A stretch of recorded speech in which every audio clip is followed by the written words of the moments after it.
Guys, assalamualaikum warahmatullahi wabarakatuh. Salam sehat, salam sejahtera bagi kita semua.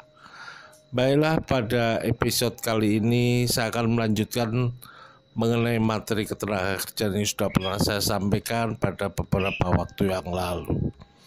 Hari ini perbincangan kita mengenai dokumen-dokumen apa saja yang perlu kita persiapkan dan perlu kita teliti pada saat kita diterima di sebuah perusahaan, khususnya nih bagi teman-teman pekerja atau calon karyawan yang dinyatakan telah diterima atau lulus seleksi atau telah menempuh tahap akhir dari sebuah proses rekrutmen.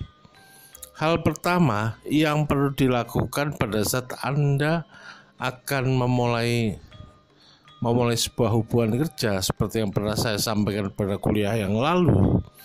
Hal pertama yang Anda perlu periksa dan perlu Anda lakukan yaitu meneliti apakah hubungan kerja itu akan dibuatkan dengan sebuah dokumen yang kita kenal dengan istilah perjanjian kerja.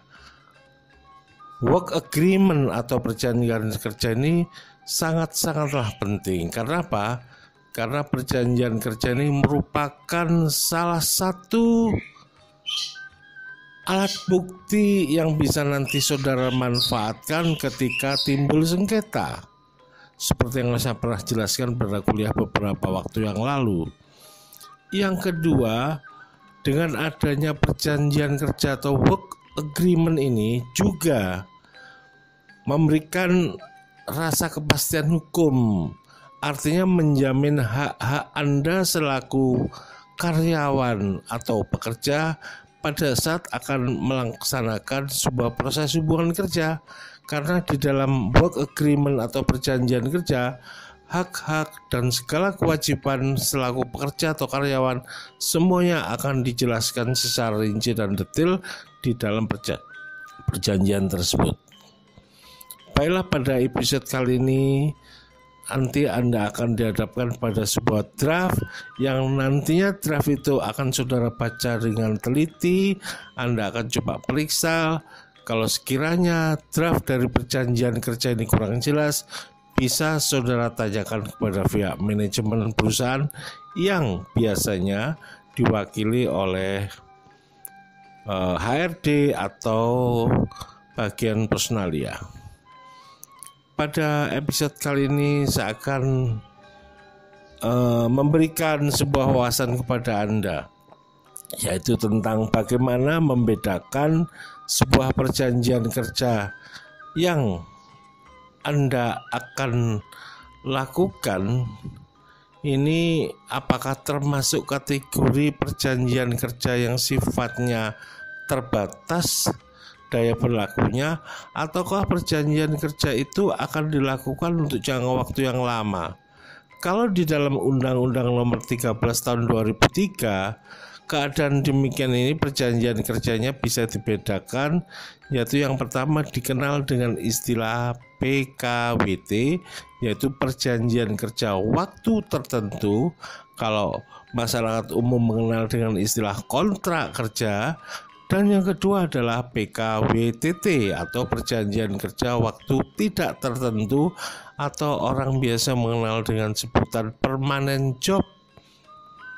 Untuk yang pertama, perjanjian kerja waktu tertentu atau yang biasa dikenal oleh masyarakat awam dengan sebutan kontrak kerja ini sebenarnya bisa Anda baca lebih jauh, bisa Anda pelajari lebih detail sebagaimana yang diatur di dalam pasal 59 dari Undang-Undang Nomor 13 Tahun 2003 tentang ketenagakerjaan. Perjanjian kerja waktu tertentu, melihat dari namanya saja bisa kita pastikan bahwa perjanjian ini memiliki daya laku yang sangat terbatas atau memiliki daya laku yang sangat tertentu, sehingga bisa kita pastikan berlakunya juga tidak selama apabila kita sedang melakukan PKWT atau perjanjian kerja waktu tidak tertentu. Untuk PKWT atau kontrak kerja ini boleh dilaksanakan untuk jangka waktu paling lama 2 tahun. Kalau seandainya dalam jangka waktu 2 tahun ternyata pekerjaan yang dilakukan tidaklah selesai, maka pekerjaan itu bisa dilakukan pembaharuan PKWT-nya dengan jangka waktu paling lama 1 tahun untuk 1 kali perpanjangan. Sehingga PKWT atau kontrak kerja kalau kita hitung secara kumulatif, maka kontrak itu hanya boleh dilakukan untuk jangka waktu paling lama 3 tahun.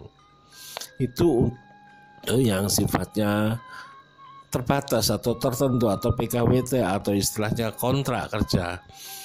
Bedanya dengan PKWTT, oleh karena di dalam perjanjian kerja waktu tidak tertentu tidak pernah menyebutkan batas waktu berakhirnya sebuah proses hubungan kerja, maka bisa kita pastikan bahwa hubungan kerja itu berlaku untuk jangka waktu yang relatif lebih lama dibanding dengan PKWT. PKWTT biasanya nanti diakhiri apabila tidak ada kendala teknis. PKWTT biasanya diakhiri yaitu sampai dengan batas usia pensiun. Sekali lagi, PKWTT atau permanent job itu biasanya akan berakhir saat memasuki batas usia pensiun. Berapa batas usia pensiun? Ya tentunya masing-masing perusahaan memiliki kebijakan yang berbeda-beda. Pada umumnya di Indonesia batas usia pensiun berkisar antara umur 55 tahun sampai dengan maksimal 60 tahun. Ada hal yang lain yang bisa membedakan antara PKWT selaku kontrak kerja dengan PKWTT sebagai permanent job. Pada PKWT atau yang kita kenal dengan istilah kontrak kerja, di sini tidaklah berlaku apa yang kita kenal dengan istilah masa percobaan. Masa percobaan yang biasanya kita kenal dan diberlakukan pada setiap calon karyawan itu hanyalah berlaku untuk perjanjian kerja waktu tidak tertentu. Jadi PKWTT itu baru boleh memperlakukan masa percobaan yang jangka waktunya tidak melebihi 3 bulan, itu pun hanya untuk para pekerja atau calon karyawan yang diikat dengan perjanjian kerja waktu tidak tertentu atau permanent job. Sedangkan pada PKWT atau kontrak kerja ini tidaklah diperbolehkan menggunakan masa percobaan. Kalaupun di dalam praktek mereka dalam jangka waktu tertentu, misalkan 1-2 hari mereka dilatih untuk pengenalan sebuah produk misalkan, maka hitungan 1-2 hari pelatihan seperti itu tidak bisa disebut atau dikategorikan sebagai masa percobaan. Untuk mengetahui lebih jauh perbedaan pengertian dan lain sebagainya terkait dengan soal penjelasan PKWTT yang masyarakat umum mengenal sebagai kontrak kerja dengan PKWTT yang biasa kita kenal dengan pekerjaan tetap atau permanent job, saudara bisa mempelajari Undang-Undang Nomor 13 Tahun 2003 tentang ketenagakerjaan yang bisa Anda baca mulai dari pasal 59 dan seterusnya. Kemudian ada sumber lain yang bisa Anda baca lagi, yaitu dalam peraturan pelaksana sebagaimana yang diatur dalam Peraturan Menteri Tenaga Kerja dan Transmigrasi Nomor 100 Tahun 2004. Sekali lagi saya ulangi, yang terakhir yaitu Permenaker Trans Peraturan Menteri Tenaga Kerja Transmigrasi Nomor 100 Tahun 2004 ini sebagai peraturan pelaksana daripada Undang-Undang Nomor 13 Tahun 2004. Demikian yang dapat saya sampaikan untuk sekelumit materi tentang perbedaan PKWT dengan PKWTT di sisi lain.